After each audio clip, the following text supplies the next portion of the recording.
Right, I think we'll make a start, just because people are possibly waylaid with cups of tea and coffee, and it was very good. So, is that okay? I need to introduce. Oh, you need to introduce me. Beg your pardon. Welcome to How We Teach Risk and Value through the Paperclip Challenge, which will be presented by Mr. Alex Harrison from GEMS Wellington Academy. Thank you so much. Thank you. Well, hopefully it's going to be informative. I've tried to make this as easy for you as possible to take away and complete this challenge. What I'd like you to do, if possible, if you could have a quick reach into your pockets, into your bag, and bring anything out at all. I don't mind what it is. So I've reached into my pocket and I have a prawn that I bought in Mexico. It can be anything, doesn't matter what this is. A Mexican prawn is good enough. Anything. Pen, perfect. You don't want to look at women's bags? No, I don't want to look in your bag. No. Okay, could I ask you to just hold up anything?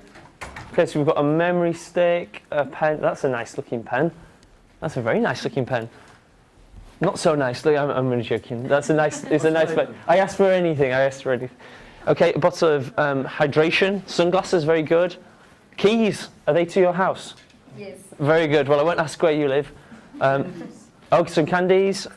Timing chip for a race. A timing chip for a race, and another pen, and executive notebook. Excellent. Okay, so all of those things that you have out have value. All of them. Even this has some value. Now, this has more sentimental value to me than it has monetary value. It's probably worth 4 or 5 dirhams. In fact, maybe less than that, because I think he's lost a leg on that side. But that's fine. Thank you very much. You can pop those away. It was just a quick introduction to the value of something. Now, would anyone in here swap this prawn for what they have? Yours was a memory stick. That was quite valuable. Moisturizer? Nobody? Perhaps not. Would you would be willing to do that? Yeah. We don't have to swap in real life to exchange. Maybe a keychain.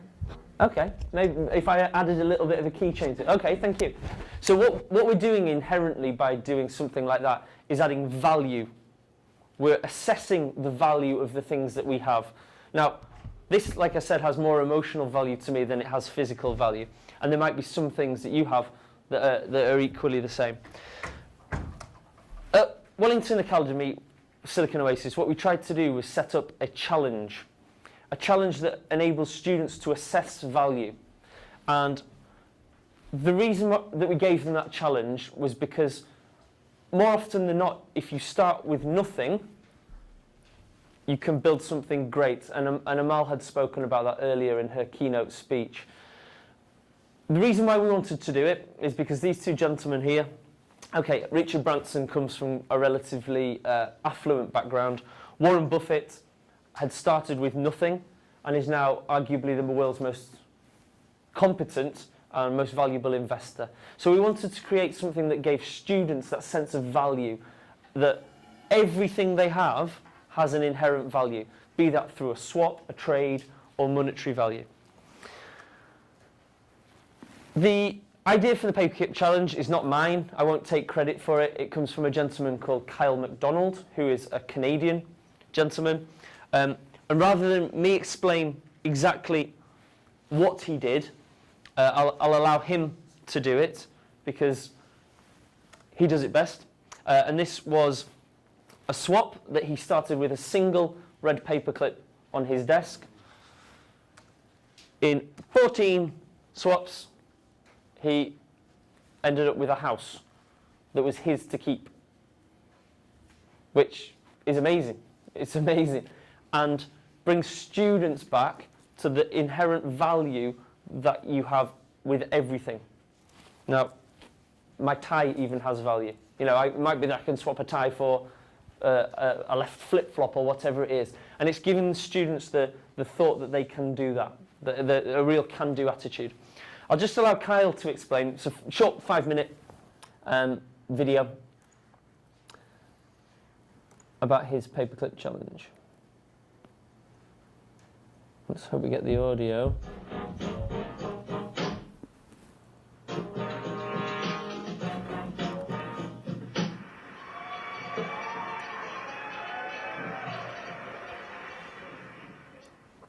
name's Kyle, and this is how to trade a red paper clip for a house. One day I looked down at my desk and I saw a red paper clip that was actually this size. Put that on Craigslist, that picture. I want to trade it for something bigger or better. What have you got? 2 girls in Vancouver said, we've got a pen shaped like a fish. Met in the parking lot of a 7-Eleven gas station. Made the trade. Suddenly I had a pen shaped like a fish. Put that on Craigslist in the barter section. Next thing you know, it was down at Annie's house. She offered up a doorknob with a very funny smiley face on it. Took the doorknob back home. Sure enough, it was fully functional. Posted the doorknob on the barter section of Craigslist. Hey, come down to Massachusetts. I've got a camping stove with your name on it. What do you think? I said, I think that's for me. Took the camping stove with fuel, put that on Craigslist. Next thing I knew, I was getting offers from a Marine sergeant who wanted to trade his 1,000-watt electric generator. I said, sounds good to me. Let's meet up. Went on to a Marine base, traded that camping stove for that generator. I thought this generator was great. Posted that on Craigslist. Next thing you know, I wound up in New York City with a generator. It got confiscated by the police. Had to go track it down. Almost got a ticket. It was a bit of a big deal. The story in that Mike Citrone wrote got picked up by the Journal de Montréal. It got picked up by the local news. It went around the world. Because of that one story there, one red paperclip went all over the world on blogs, and I was able to trade the red paper. The instant party for Michel Barret's snowmobile. If you don't know who Michel Barret is, Google him. He's kind of a big deal. He's all over the place. The snowmobile is awesome. I went on national TV and said, I'll go anywhere in the world except for Yak, British Columbia to make this trade. I thought it would be funny to say Yak on national TV. Sure enough, Jeff, who lived in Cranbrook, BC, greater Yak, said, come to Yak, we have a snowmobile magazine, we want to trade with you. I said, yes, sweet, snowmobile, I'll make this trade. Trip for 2 to Yak, all expenses paid, let's do it. How do I get there? Bruno said, hey, why have you been wearing this shirt the entire time you've been wearing this stuff? I said, it's an inside joke, my brother. My cousin's friend named Ricky was wearing the shirt, he gave it to me as a joke. Bruno said, we want to promote you. Here's a van. Drive to Yak in the van with the snowmobile. I said, sweet. We went to Yak. I traded that van for a recording contract. A huge van for a promise. It was sweet. Didn't have brake lines, didn't have fuel, no problems there. Drove over. A few people wanted a recording contract. I ended up trading the recording contract with a woman named Jody Ganand, who owned that house. The left half was vacant. She says, I want to record my album. What do you say? 1 year free rent in Phoenix? I said, yes, absolutely. Let's do it. Her next door neighbor, named Leslie, actually happened to work for Alice Cooper in his restaurant. She said, I get you an afternoon with Alice Cooper for that 1 year of rent. I'll move next door. What do you say? I said, yes, absolutely. We took Alice Cooper's head. I went on stage in Fargo, North Dakota, and I traded Alice Cooper, an afternoon with Alice Cooper, for a Kiss snow globe. The world, the blogosphere, everyone went crazy. They said, you're nuts. No one's going to want this. The thing I didn't tell anyone, I kept it secret, was that a fellow named Corbin Burnson, the actor from Major League and LA Law, actually has a collection of over 7,000 snow globes. He offered up a paid speaking credited role in a Hollywood film for that snow globe. I said yes. We got the hell out of there pretty quick. Next thing you know, the phone rang. It was Bert Roach in Kipling, Saskatchewan, and he says, we're going to offer you a house at 503 Main Street in Kipling, Saskatchewan. That's how I traded a paperclip for a house. The best part was the housewarming party. Kipling, Saskatchewan, population of 1,000. Over the Labor Day weekend in 2006, over 3,000 people came to town. They held auditions for the movie role in town. Kipling Idol, local resident named Nolan Hubbard, 19 years of age, just graduated high school, was working for minimum wage at the bottle depot, suddenly won a movie role. 2 months after that picture was taken, he was in Hollywood, filming a movie. This was much more gratifying than owning a house in Kipling. This was someone else getting to live their dream. Everyone I knew was there, pretty much all my family, all my friends. All of the people I traded with along the way were there. People were saying, wow, everyone's here, this is great, you have a house. Don't you wish you still had that red paperclip, though? That red paperclip's got to be worth a fortune now. It's famous, it's world famous. I looked them in the eye and say the same thing I do every day until that, from that point to now. If I never traded that red paperclip away, I'd just be a guy sitting in his apartment with an idea. Trade away your paperclips. So obviously, for me, quite an inspiring story. I think that comes directly from something we showed the students as well. Sorry. Okay. You can see that, excellent. So That was taken from an assembly that went to students. 14 trades and the gentleman had a house. Okay, all the way along that, and it was a path and it was a journey, all the way along that, people were gaining from it. So in the end he had a house, but everyone else had a fish pen, had a recording contract, had a snow globe. So I particularly like the bit he said at the end, that actually seeing a 19-year-old young man come out with a paid role in a movie was more gratifying than him getting the house. Now, to that end, I would suggest that the paperclip challenge can be used for social good as well. And that's the angle that we took. So, short steps. First off, we founded an enterprise group. We found students that were interested in it. At the time, we did 5 assemblies to 5 designated year groups. We felt it was the students that, the year groups that would have the most opportunity to be creative. I think if we had gone any lower than year 6, perhaps we might not have had the inspiration that we got from the year 5 and 6 students and up to 10. Last year we didn't have any year group older than 10, so that's why it stopped there. That doesn't mean that you can't stop it or go on even further. Issued the challenge and paper clips, very low cost to the school. I think I got 3 boxes in total and got through 1.5 of them. So it's a very low cost activity. We gave students a week to do the swap. Kyle MacDonald actually took, I believe it was somewhere in the region of a year, 1 year to 18 months to do it. So slightly different. We did a constrained time because we felt it had better results. If we'd have extended it over 2 years, 3 years, or we'll see you when you graduate with your finished article, students may well have lost interest in that. We had a major prize donated as what I would describe as the carrot, the real draw in for students, and that was a BlackBerry playbook, very kindly donated by BlackBerry. We inevitably got the prawns, the pencils, the pencil sharpeners, the empty bottle. Will you swap that for my pencil? Of course I will. I need a bottle. We inevitably got those. So what we did is we bundled them when it came to the prize draw, and we sold raffle tickets for that. We then finally conducted a raffle draw, and it was 5 dirhams a ticket. All of the proceeds went to Rashid Pediatric Therapy Unit. So actually the outlay of the school was the paper clips alone. That was all it was. And Rashid Pediatric Therapy Unit benefited from that. To the tune of 3,600 dirham, we sold in what was last year a relatively small secondary school, over 700 tickets. Some students would buy 500 because they knew where the profits were going. I mean, you can use anything for this. You can use pencils, you can use elastic bands. Only elastic bands are a little bit more usable for mischief, I think, for boys especially. Students learnt the concept of risk, that those students who did chance gained from it. They gained the kudos, we gave awards, we gave prizes for the best swap, but they gave knowing that people less fortunate than them were going to benefit from it. And that was really what we were trying to develop, was an appetite for risk. Now, in our academy, we ended up doing very well.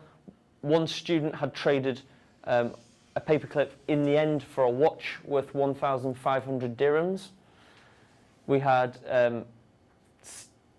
Steve Jobs' autobiography in Spanish, which was great if you're a Spanish speaker. And that's why we bundled prizes. So a lot of the prizes were relatively comical. Some of them were incredible. Some of them really were. We actually rolled this out to schools in the GEMS network last year, and these were some of the prizes that we ended up getting.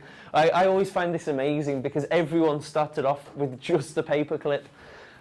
We had a cordless steam iron, a television, a mobile phone, a pearl necklace, and that in the far left corner is a wrapped up baby car seat. So what people gained from nothing still flabbergasts me. It really does. And lastly, people were creative with it. That's from our own Indian high school, and this was an Instagram about the swaps that people got. And this wasn't the winning swap, but they managed to get a silver coin, again, just from a paperclip. It wasn't my idea. I just brought it to fruition in our academy and then other schools in the GEMS network. And I feel it had a positive impact and gave students a can-do attitude that they might not have had before. Everyone was able to do it.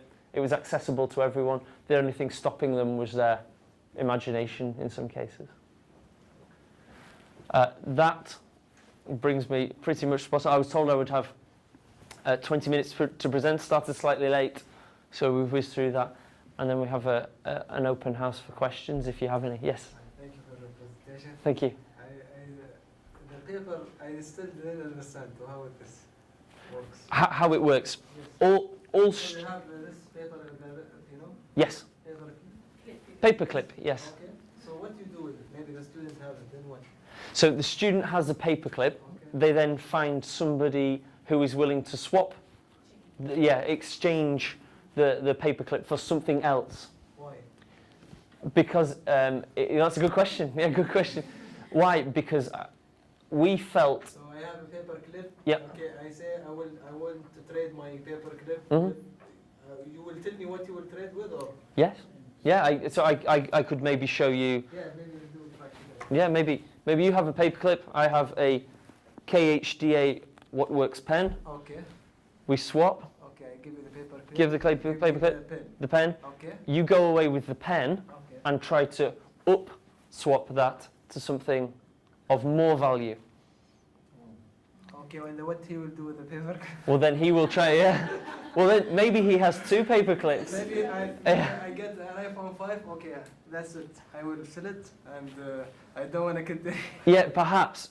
And there was a danger of that, and we found some students who just had a paper clip, and then said, "I will go to my dad, and my dad will give me 500 dirhams, and then I can give that to Rashid Pediatric." So what they learn from this? So what they learn is that everything has value, but the riskier, the more chances you take with trying to swap, the better the impacts for you, for Rashid Pediatric Therapy Centre, and the people that you swap with along the way. Okay, interesting. So Yes.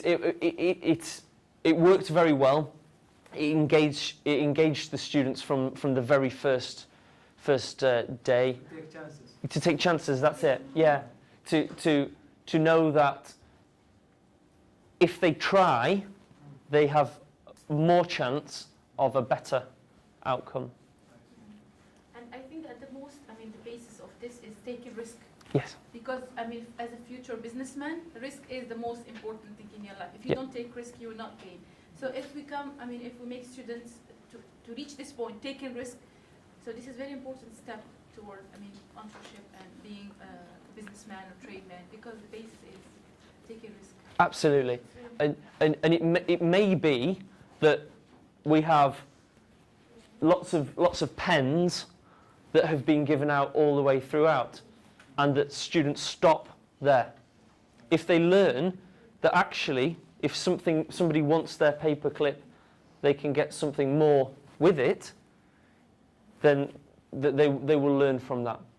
Now, for example, if we were in, just say no refreshments had been provided today, and we were all very thirsty, and I said, well, I have an unopened bottle of water, then instantly the value of this bottle of water goes up. Yeah, absolutely. So for and from that, we were trying to instill in students that there's an element of taking an opportunity if they see it. Yeah. Hello. You said you gave them a week. Yeah. How much monitoring then did you do during that week? Because the learning comes from exactly that sort of input, where you're encouraging them to not just go for the pen, try and think of something out of the box that might take you to a place where what it is that you've got is worth more. How much input actually went in through the week to do that? It's not very safe for a long time. No, you're right. It's not a long time. So input was done on. Teachers got very involved in the session as well. Thank you. Thank you.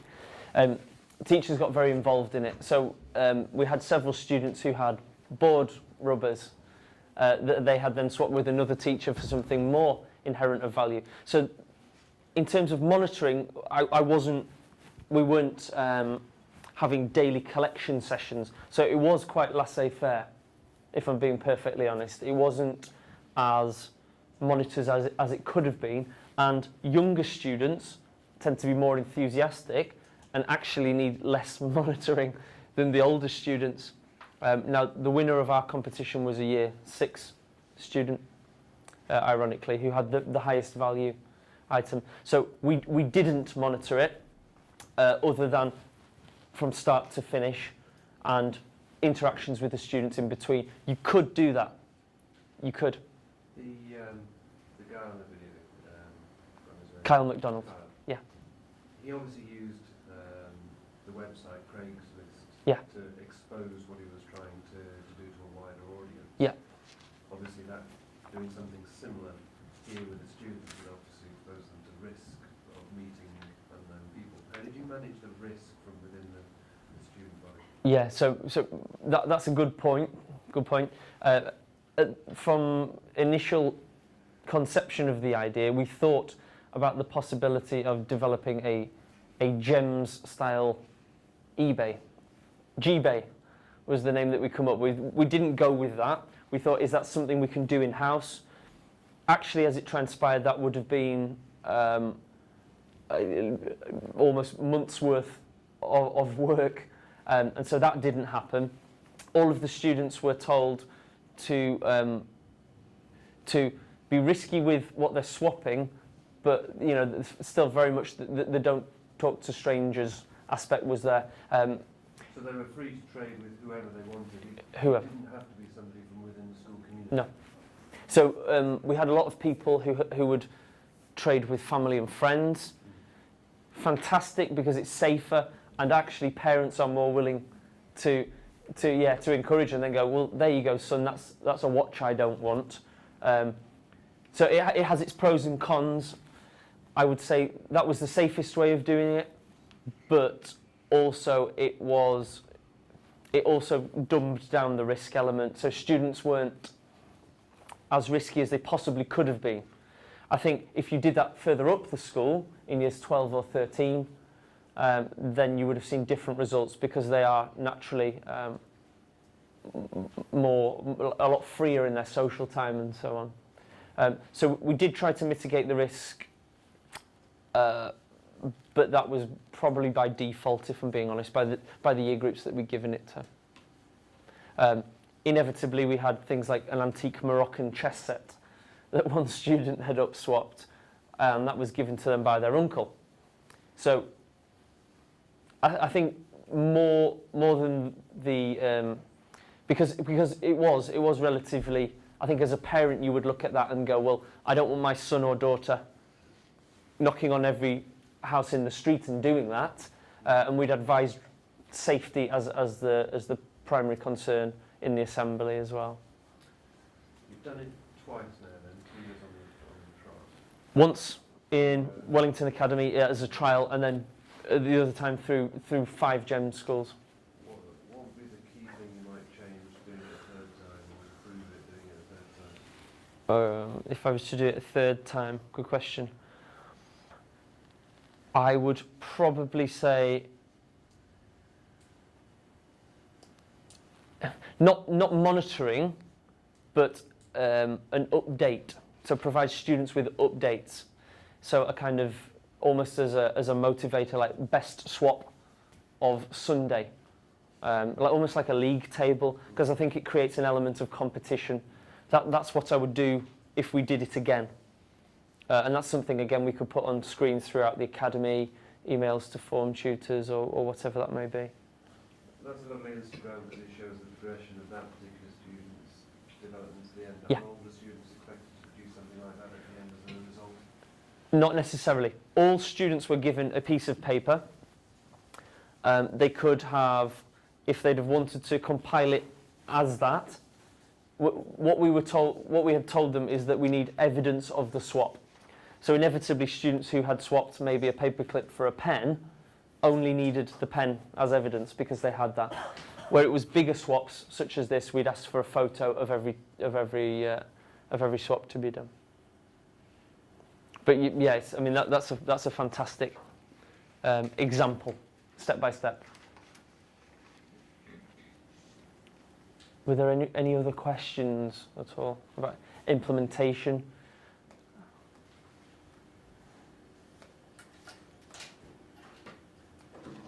Nothing. What about the students in the room? What is that something that have you guys tried this before? No, I think it's the first time I've been hearing of it. Really? I find it really fascinating. Do you? What as a student, what would you need to be given in order to make this a success? I don't really think it quite. What would you need to make this a success other than the paperclip? How could a school help support you get an unbelievable swap at the end? You mean as like a replacement? Yeah, or at the very end of it, would support from teachers be helpful? Would support from parents be helpful? Would lesson time to do this be helpful? To plan it, after school activities, what would you find useful? And I can come back to you. Yeah. If you want me to give you a moment. I want to think about it. Of course. Yeah. No problems at all. And we can do that off camera if needs be. Ella. Well, I think, I mean, this initiative, that in addition to the physical, thing that you got from it, which is money and helping, there is a moral and social aspect of it. Because at the end, students will value. We know that not everything that costs money has value. Yeah. So value here is the main. So it means that at the end of, the students will know that a paper clip is nothing, costs nothing, but Yeah. it has value. Yes. So the value here depends on the person. Yeah. So what I value, you don't value. But Exactly. At the end, everything in life has value. So here, when students come to this point, to this conclusion, this is the success. Yeah. So in addition to the money or whatever you have. Absolutely. They know, in this case, they will know how to respect, and how to give importance, and not to, look down at things, Yeah. whatever they are. Exactly. And it might be that what students do is they get sponsorship from somebody to go and volunteer at a special needs centre for an afternoon. And they get sponsorship for that. And then with the money from that, they then go and purchase something which helps the special needs centre. They might have found out that the special needs centre needed their garden cutting and they're struggling to find a good gardener. Well, you sponsor me to go down there, I take the money, pay for a gardener. So absolutely everything has value. Your time has value. Your ideas have value. And I think if we'd have done that with years 11, 12 and 13, we would have maybe seen, I'm not going to say more in the way of creativity, because I think our younger students were more creative, but more flexibility with how students approached the task, rather than it just being items, physical items. I think we would have seen time, kind, and effort put into that as well. You're welcome. And no pressure. Oh, yeah, But I come back to you. I think I got an answer. I was thinking about it, and like you said, support from teachers. Yeah. Like they should explain the point to the individual why this whole thing is happening. What's the importance of this challenge? Like you give an example, I guess. The leaderboards, like updating. Mhm. That's just to, I guess, increase the competition. Yeah. So when you explain the point to them why we're doing it, I think people will be more interested. Okay. Thank you very much. So to explain the value of it, what we're trying to achieve at the end. That's really, really, really important to me to hear that. So thank you very much. Thank you. Yes? Have you got any, from that first year of doing it, have you now got any tales of students who have actually then gone away on their own and done it to themselves in an entrepreneurial way and have come up with other things that for themselves that they've kept for themselves? Not necessarily for themselves. There's a specific student springs to mind who went into his father's company and taught some of his staff how to be proficient on an ICT program. So I'd like to think he's a very entrepreneurial young man. I'd like to think he had the thought of doing that. That the paperclip challenge was a bit of a spark, really, to doing that. We've also had this young lady called Amira in year 7 who started making her own products. And she buys things from Daiso. And I particularly like Daiso. I think it has lots of the silly things that I find, have sentimental value. And she started buying things like that. She started adding value to them. So it was, she was fed up of losing her hairband. She would always play with her hair, put it down in a place, forget about it. So she bought a pencil case and a hairband and made them co-join with Velcro. So it was, you could literally wear your pencil case on your head if you wanted. She hasn't, but I think she's seen an opportunity from a need for that. So yes, students have started doing things like that. For our enrichment sessions, we have had entrepreneurship clubs from the start. So yeah, we're trying to foster that in a way that we can. Nobody's managed to get out for themselves? Not yet. I'm hopeful. Very hopeful. I think I prefer a Porsche Cayman. That would be very nice. Good charity. Yeah, of course. Yeah, absolutely. Were there any other questions at all?